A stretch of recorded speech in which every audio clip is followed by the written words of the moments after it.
నమస్కారం ఘంటారావానికి స్వాగతం. ముందుగా ప్రధాన అంశాలు. నిప్పుల కొలిమిని తలపిస్తున్న రాష్ట్రం. 19 జిల్లాల్లో 46 డిగ్రీలు దాటిన ఉష్ణోగ్రతలు.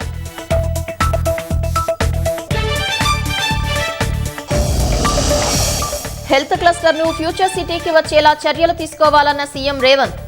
అవసరమైతే ప్రధాని మోదీకి విజ్ఞప్తి చేద్దామని వెల్లడి.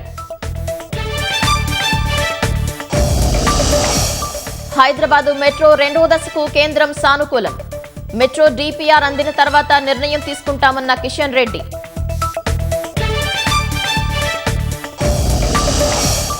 ఆర్థిక మంత్రి నిర్మలా సీతారామన్తో భట్టి విక్రమార్క భేటీ. విద్యారంగంలో పెట్టుబడులకు ఎఫ్ఆర్బిఎం మినహాయింపు ఇవ్వండని విజ్ఞప్తి. షిప్పింగ్, పోర్టుల ఆధునికీకరణ, నీలి ఆర్థిక రంగంపై కలిసి పనిచేస్తాం. ఇటలీ ప్రధాని మెలోనీ సమావేశం అనంతరం మోదీ ప్రకటన.